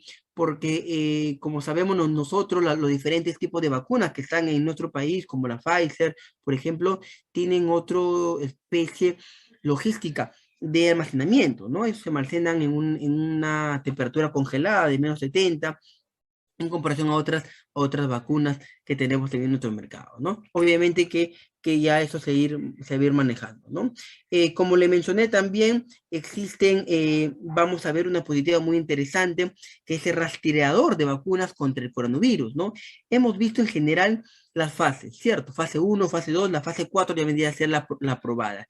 En general ha habido, miren, la cantidad de vacunas que han iniciado, la cantidad de laboratorios para el inicio, pero acá vemos el comportamiento, cómo se ha desarrollado cada una de las vacunas. Y algunos han quedado en el camino incluso, ¿no? Miren, en la fase 1 iniciaron 38, por ponerle un ejemplo, 37, fase 2 solamente 28, en la fase 3 20, y al final los autorizados fueron 6. De los 6 autorizados, 4 fueron aprobados por la MS y 4 también fueron abandonados, y así sucesivamente los diferentes laboratorios, instituciones, gobiernos que dieron la oportunidad para crear una vacuna, miren lo que contrarrestaron, ¿no? Esto es más que nada le traigo como una especie de información, la cantidad de vacunas. Y exactamente, ¿no? Y efectivamente se están aprobando, bueno, existen o han existido más de 70 vacunas de la fase preclínica, de los ensayos de la fase 1, y 20 de ellos nomás llegaron, ¿no? A etapas finales, ¿no? Que hablamos en la fase 3, fase 3 sobre todo, ¿no? Eh, ¿No? Miren también la cantidad también bueno, de vacunas preclínicas que son 89, ¿no? Bueno, acá son 70 de ensayos clínicos que vendrían a ser la fase 1, 70 en fase 1, 20 llegaron a la fase 3, 89 llegaron a la fase preclínica, que es la primera fase, y algunos abandonaron, algunas fueron rechazadas, algunos no tienen la autorización, entre otras características para su uso, ¿no? Vuelvo a recalcar, algunas tienen autorización, otros no, pero los gobiernos de cada país son los responsables también, en bajo su comité de expertos, su comité en general, la aprobación para el uso dentro de su territorio nacional. Dentro de esas 89 vacunas que se iniciaron, por ejemplo, en la proceso o en la carrera de la vacunación, del origen o la producción de la vacuna contra el COVID, tenemos los más importantes, o lo que por lo menos, los más importantes dentro de las 20, ¿no? Que llegaron a la etapa final, como Pfizer y Biotech. Y miren acá, esto responde incluso una de las grandes preguntas de la rapidez, ¿no? Que es las alianzas estratégicas de los laboratorios, de los gobiernos y el poder económico de ambos para generar una vacuna como Pfizer y Biotech, ¿no? Alemania en Estados Unidos, Moderna en Estados Unidos, Gamaleya de Rusia, Oxford y AstraZeneca. Miren, volvemos a ver otra unión, otra alianza estratégica para la fabricación o para la generación de una vacuna. La CanSino en China, Johnson Johnson, otra alianza de estrategia entre Estados Unidos y Bélgica, ¿no? Acá es una sola dosis, pero ha tenido de repente algunas dificultades para alcanzar la eficacia correspondiente porque solamente es una sola dosis. Volvemos a hablar de Rusia, Estados Unidos, China con la Sinopharm, Sinovac y la Sinopharm One, Irán también con la vacuna de Bharat Biotech, ¿no? Entonces, miren la gran carrera de vacunas, de la vacunación que se ha obtenido, ¿no? Entonces, esto nos habla de la vacunación y vamos ahora bajo esta premisa de todas las fases y cómo se realiza en sí la producción de una vacuna. Ahora sí, vamos a hablar de los tipos de vacunas y cómo están funcionando, ¿no? ¿Cuál es su comportamiento dentro de nuestro cuerpo de estas vacunas, ¿no? Acá está, perfecto, ¿no? Tipos de vacunas y su funcionamiento, ¿no? Para desarrollar estas vacunas, sin lugar a dudas, bueno, para desarrollar una vacuna contra el virus es importante tener evidencias de protección inmunológica, sin lugar a dudas, ¿no?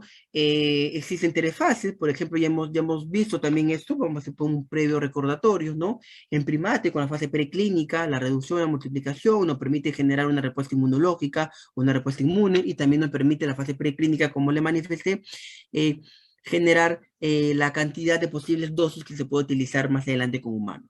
En la fase 2 ya son en humanos, la mediación pasiva y todo ello también es muy importante para hacerlo. Y ya la fase 3 o la última fase ya es la aplicación de la vacuna como tal y los anticuerpos y todo ello lo que hemos visto, ¿no? Existen hoy en día en la vacunación tres principales métodos para fabricar una vacuna, ¿no? Que lo vamos a ver, bueno, uno utilizar un virus o una bacteria integral, otro de ellos utilizar fragmentos de cada una de ellas y que se introduzcan en nuestro cuerpo para generar una respuesta inmunológica, otro de ellos también utilizar solamente el material genético, entre otras, ¿no? Entonces, vamos a ver sobre todo aquellos el comportamiento, los diferentes tipos de vacunas, ¿no? Entonces, existen en sí tres grandes grupos que son las vacunas génicas o vacunas genéticas. Existen también otro grupo que son las vacunas a virus completos o fracciones. Existen otros tipos de vacunas, estamos hablando de tipos de vacunas, que son las vacunas con vectores. Entonces son tres tipos de vacunas: génicas, vacunas completas o por fracciones y vacunas con vectores. Pero dentro de esos tres tipos de vacunas podemos incluso hacer una clasificación distinta y los traigo bajo esta presentación, que pueden existir 7 estrategias que se están explorando como vacunas para la enfermedad. Y justamente acá tenemos las diferentes 7 estrategias, ¿no? 2 son de vacunas génicas, 4 de ellas son de vacunas completas y fracciones y una de ellas son por vacunas con vectores netamente, ¿no? Y vamos a ir hablando en grandes rasgos de estos tipos de vacunas, ¿no? Por ejemplo, la vacuna génica, nos mencionan acá que son las que suministran los genes que codifican antígenos virales a las células humanas para su producción. Dentro de estos tipos de vacunas génicas o genéticas encontramos dos bien marcadas. Una que se especializa netamente del material genético, es decir, del ADN, y otra vacuna que es la más utilizada en este proceso de vacunación contra el COVID, que es la utilización del ARN mensajero, ¿no? Entonces, las vacunas génicas o genéticas tienen una estructura como el ADN mensajero o como el ADN, la cual va a producir una estructura específica del virus como la proteína S. Entonces, ¿qué se hace o qué es lo que realiza? Entonces, a través de la introducción de ese ARN mensajero o ese de ADN, se va a producir artificialmente una vacuna o una proteína S, mejor dicho. A producir una proteína S, el cuerpo de igual forma lo va a detectar a través de los anticuerpos y se van a unir, va a generar una memoria inmunológica y posteriormente cuando ingrese el verdadero virus ya se tiene una reacción por ella. Entonces, así funciona esta vacuna génica que lo vamos a desglosar y lo vamos a hablar con mayor énfasis a continuación, ¿no? De igual forma, las vacunas a virus completos o fracciones, ¿no? Estas virus completos y fracciones, dentro de ellas tienen 4 características o 4 clasificaciones, como las partículas, como los virus por partículas, como las proteínas por subunidades, como los virus atenuados o los virus inactivos. Estas proteínas también van a tener, sin lugar a dudas, proteínas o características específicas que, valga la redundancia, van a dar una respuesta específica, pero justamente bajo estas clasificaciones. Y lo último, pero no menos importante, otro tipo de vacunas que tenemos son las vacunas con vectores. Estas vacunas con vectores son pequeñas estructuras genéticas, ¿no? Como podemos apreciar, que son introducidas a través de otro virus. Es decir, agarramos un vector, agarramos otro virus y lo introducimos. Y recién agarramos todo este virus con esa estructura y recién lo introducimos. Entonces, es como que introducir dentro de una cápsula, ¿no? Al organismo. Y estos virus recién a través de encapsulado, a través de otro organismo, a través de otro virus, ingresa a nuestro cuerpo. Y sobre todo el virus más característico que se utiliza para ese procedimiento es el famoso adenovirus, ¿no? Entonces, esas son las vacunas por vectores. Vamos a desarrollar cada uno de ellas, como hemos mencionado, y vamos a tipificar justamente los diferentes tipos de vacunas también al respecto, ¿no? El método genético, la vacuna de ácido nucleico o esta vacuna, hemos dicho que hay 2 tipos, sea por el ADN netamente o por el ARN mensajero. El ARN mensajero es lo más común que se está utilizando, ¿no? Como podemos ver en pantallas, ¿no? Se utiliza material genético, ¿no? ADN o ARN para introducir la fabricación de proteínas específicas y, valga la redundancia, lo específico que queremos producir esa proteína S para que logre la interacción con los anticuerpos y así producir la memoria o una respuesta inmunológica, ¿no? Sigamos, por ejemplo, tenemos también tenemos acá la vacuna génica, es un concepto. Estas vacunas génicas se transportan de uno o más genes propios del coronavirus a nuestras células para provocar una respuesta inmunitaria. Eso ya lo hemos dicho. Acá están los 2 tipos, las 2 clasificaciones en sí. ¿Qué vacunas ahora están dentro de la vacuna génica? Que es muy importante también conocerlo.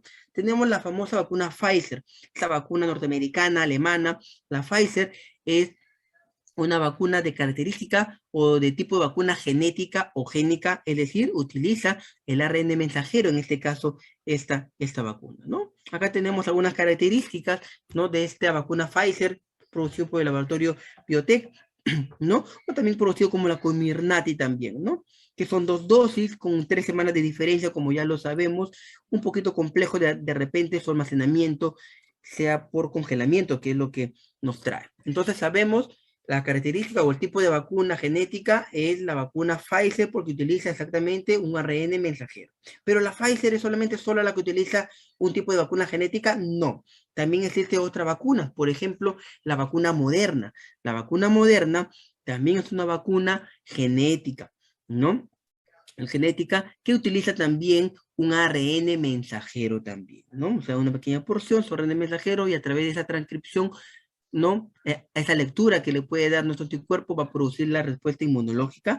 De igual forma, se requieren 2 dosis para alcanzar su efectividad, pero no con 3 semanas de diferencia como la Pfizer, sino acá con 4 semanas de diferencia o un mes. De igual forma, tiene un proceso de inyección muscular, ¿no? Acá algunas características más que nada de almacenamiento en comparación a la Pfizer, ¿no? Que sí es un material logístico que nosotros tenemos, que es aproximadamente a menos 20 grados centígrados, ¿no? Otra vacuna muy, pero muy importante también, que no lo conocemos tanto acá, que es también en países de Europa utilizadas, es la vacuna, la CureVac, ¿no? La CureVac, a través de estudios todavía se ha desconocido un poco la eficacia, pero algunos países europeos y del Medio Oriente lo han utilizado. Esa vacuna tiene unas ciertas características también, porque utiliza también este tipo de vacuna genética, es decir, tiene material sea ADN o ARN mensajero también, y tiene una particularidad de la cual es, su almacenamiento es como nuestro material logístico, entre 2 a 8 grados, como la mayoría de nuestras vacunas, y la efectividad de sus dosis, o mejor dicho, la cantidad de dosis son de 2 dosis con el intervalo de 4 semanas, y el de inyección muscular, ¿no? De igual forma. Entonces, miren, estimados colegas, personal de salud, bajo los tipos de vacunas genéticas, sea ADN o ARN mensajero, que es generalmente lo que utilizan los grandes laboratorios, tenemos la Pfizer, la Moderna y la CureVac, ¿no? Pero también existe otro tipo de vacunas, como hemos mencionado, que son las vacunas vectoriales, ¿no? Que hemos mencionado, que utilizan a otro virus para introducir su material genético, y generalmente lo que utilizan son los famosos adenovirus, ¿no? Eso lo hemos dicho. Estas vacunas vectoriales virales son vacunas que contienen virus diseñados para transportar genes de coronavirus. Algunas vacunas de vectores virales entran en las células y hacen que produzcan proteínas virales. Otros vectores virales se replican lentamente y llevan proteínas de coronavirus a su superficie. De repente acá, para hacerlo conocer, entonces, ¿qué tipos de vacunas son las que utilizan estas vacunas vectoriales o virales, ¿no? ¿Cuáles son? Acá tenemos las vacunas vectoriales virales, tenemos las Sputnik, ¿no? Y tenemos la famosa, la AstraZeneca, ¿no? Es decir, va a utilizar un virus para ser introducido hacia otro virus, ¿no? Hacia otro organismo, ¿no? O sea, lo va a encapsular, mejor dicho, y generalmente el virus idóneo para ese procedimiento de estas vacunas vectoriales son los adenovirus, ¿no? Acá tenemos las Sputnik, que es una vacuna rusa que tiene un proceso de cerca de 92% de eficacia, son 2 dosis, y efectivamente también cada 3 semanas con intervalo de aplicación, ¿no? De igual forma, la vacuna de AstraZeneca, de la Universidad de Oxford, ¿no? Nos va a dar también este tipo de vacunas virales, ¿no? Que tiene un proceso o una eficacia más que nada de 62 a 90% de eficacia de esta vacuna, ¿no? Hay que recordar que esta vacuna de Oxford y AstraZeneca es una vacuna que también tiene una alianza estratégica muy importante, como son de los países de Gran Bretaña, Inglaterra, y lo que son del país de Suecia. ¿Ya? Inglaterra y Suecia han producido esta vacuna. Mira, pero a pesar que Inglaterra y Suecia ha producido esta vacuna, mira, valga la aclaración, la primera vacuna que fue probada por Reino Unido, es decir, por Gran Bretaña, ¿no? O Inglaterra, no fue la vacuna Oxford AstraZeneca, ¿no? Irónico, ¿no? Sino fue la vacuna Pfizer, ¿no? Entonces, como le mencioné, cada gobierno, a través de su comité de expertos y todo ello, hacen ver qué tipo de vacuna ellos van a utilizar, ¿no? Entonces, una vacuna que en el Perú de repente ha tenido algunos efectos mayores que la Pfizer y otros tipos de vacunas como la Sinopharm, y que también son de 2 dosis con un intervalo de tiempo de 4 semanas, ¿no? Entonces, vamos viendo vacunas vectoriales, la Sputnik, la rusa, y la de Inglaterra y Suecia, que es la AstraZeneca, ¿no? Más conocido como AstraZeneca. Otro tipo de vacuna muy importante son las vacunas de base de proteínas, ¿no?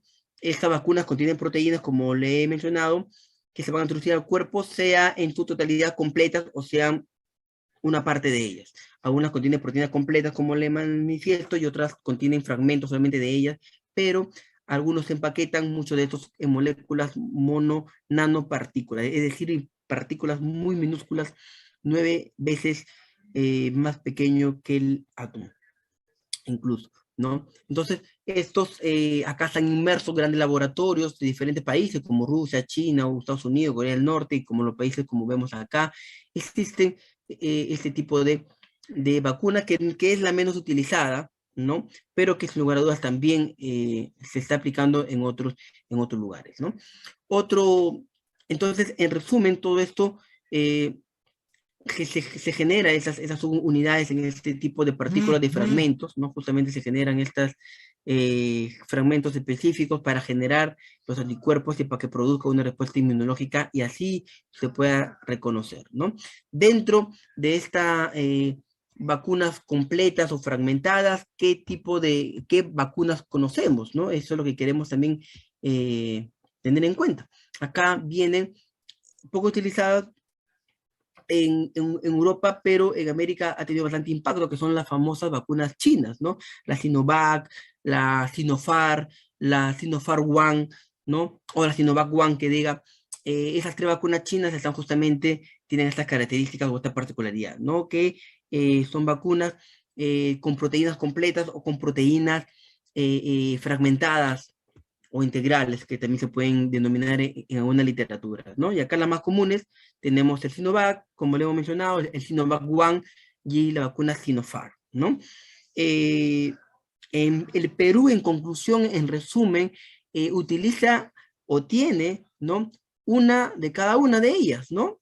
Mira, tenemos la Pfizer, que es una genética, tenemos una de proteínas completas, como es la Sinopharm, y tenemos una con vectores virales, que es la AstraZeneca, ¿no? Bueno, y la Moderna, que también se ha utilizado en algunas provincias, que son vacunas genéticas también, ¿no? Entonces, miren, miren todo esto, las vacunas que utilizamos. Entonces ya sabemos de cierta forma los tipos de vacunas y cuál es el procedimiento, cuál es el abordaje de estas vacunas dentro de nuestro organismo, ¿no? Entonces, existe también, justamente acá le traigo una diapositiva muy interesante. Existen estos dos científicos alemanes, ¿no? Justamente que han revolucionado la industria de las vacunas con respecto al ADN, ¿no? Muy poco se trabajaba con el ADN eh, total, ¿no? Porque se necesitaba grandes laboratorios para cultivarlos, para ver eh, para sacar un adecuado estudio, ¿no? Es decir, necesitaba bastante experimento y al tener bastante experimento, la capacidad, la parte logística, es como que tener una colonia inmensa de huevos o de virus para entrar al estudio de cada uno de ellos, ¿no? Es un arduo labor, ¿no? Pero, ¿qué hicieron estos dos grandes científicos que hoy en día han revolucionado la parte de esta industria de la vacuna? Han realizado una actividad muy importante y que también ha producido la rapidez también de la vacunación contra el COVID, que es el aislamiento o el estudio relacionados a los ADN mensajeros. Justamente el ADN mensajero, el tipo de vacuna genética cuya característica la tiene, por ejemplo, la vacuna Pfizer, ¿no? Y la vacuna Moderna también, ¿no? Entonces, ¿por qué? Entonces, estos dos grandes científicos que tenemos acá en su pantalla, como Ugur Sahin y la doctora Özlem Türeci, son los que han revolucionado este, esta gran aporte, ¿no? A la vacunación y lo que nunca antes había funcionado, como le manifiesto, ¿no? Aislar al ARN mensajero sintético y producir gracias a ellos la vacunación con una mayor rapidez también, ¿no? Hoy en día es lo último y lo más vanguardista en vacunas en sí y es un gran aporte a nivel mundial, ¿no? Entonces, vamos viendo, por ejemplo, acá podemos apreciar los pasos, ¿no? Los tres pasos del método del ARN usado para crear una vacuna, ¿no? Acá ya estamos yendo ya más incisivo, más específico a la creación de este tipo de vacuna genética, ¿no? Identificando al ARN y de ahí sí, de esa manera obtener, ¿no? Al final de todo esto, el ARN mensajero, ¿no? Y miren, acá a grandes rasgos, los científicos identifican la parte del código genético viral, que es el ARN, que contiene las instrucciones, sin lugar a dudas, para producir la proteína S, ¿no? Sabemos que sin la proteína S no se va a poder adherir este coronavirus a la enzima convertidora de angiotensina 2 y por lo tanto no se va a multiplicar o replicar o transcribir, ¿no? Entonces, esto es lo que le permite, como le menciono, obtener una replicación al virus. Entonces, la idea es aislarla, ver el comportamiento justamente del ARN mensajero y que no se establezca esta relación, ¿no? En el laboratorio, estos dos grandes científicos crean una secuencia de ARN mensajero, ¿no? Con este código, ¿no? Y de la cual sustituyen una molécula que es la molécula uridina, ¿no? Y esta molécula es importante porque aumenta las probabilidades para que se puede detectar el virus en nuestro cuerpo y aumenta las posibilidades para que se genere una infección en nuestro cuerpo. Entonces, ¿qué hacen estos científicos? Ante la molécula uridina, lo que hacen es disminuir esa probabilidad que tiene esta molécula para así de esta forma no alcance su mayor plenitud. Hay que tener en cuenta que la vacunación no te va a prevenir de la enfermedad. Te puedes enfermar. Lo que sí te va a prevenir son de las formas más graves o las complicaciones más graves que pueda tener dicha enfermedad. ¿Cierto? ¿No? Después, como último paso, se envuelve este ARN en una capa lipídica para protegerlo, para facilitar posiblemente su absorción dentro de las células, ¿no? Muy, muy interesante, ¿no? Entonces, eso es lo que hace. Acá vemos, ¿no? Cómo se comparan algunas de las vacunas contra el COVID, ¿no? Eso ya lo hemos visto, ¿no? Por dos, la cantidad de dosis, ¿no? La Johnson Johnson, que Estados Unidos solamente una dosis, la cantidad de eficacia que puede tener, la Moderna, la Pfizer Biotech, ¿no? ADN, la Moderna incluso también bastante interesante con el ARN netamente fragmento del código genético del virus, el ARN mensajero que establece la Pfizer, y así todas las vacunas que se van utilizando, ¿no? Casi todas, como podemos apreciar, son de dos dosis, con excepción de la Johnson Johnson, como les repito, pero esta vacuna tiene algunas dificultades para alcanzar su efectividad. Estos porcentajes de efectividad que algunos discuten se hicieron cuando las vacunas no hacían variantes, sin lugar a dudas. Pero la vacuna es como un antivirus, ¿no? Es como un antivirus de un sistema de computadoras, ¿no? Es que si ya tienes la base de la vacunación, solamente lo que quedaría es actualizar para las otras variantes que puedan venir. Entonces, no es que van a hacer una nueva vacuna, no, sino ya tienen la base de la vacunación, simplemente se va actualizando con respecto a la aparición de nuevas cepas o de nuevas variantes, ¿no? Entonces, eso es muy importante que lo podamos conocer, ¿no? Acá tenemos las 5 vacunas, ¿no? Algunas vacunas que estamos viendo, ¿no? Como la CureVac, Pfizer, Moderna, AstraZeneca, Sinovac, entre otros, ¿no? Quiero seguir enfatizando, ¿no? Bueno, acá un homenaje realmente a aquellas personas que hacen un gran esfuerzo a nivel mundial por llegar a todas partes con la vacunación, ¿no? ¿No?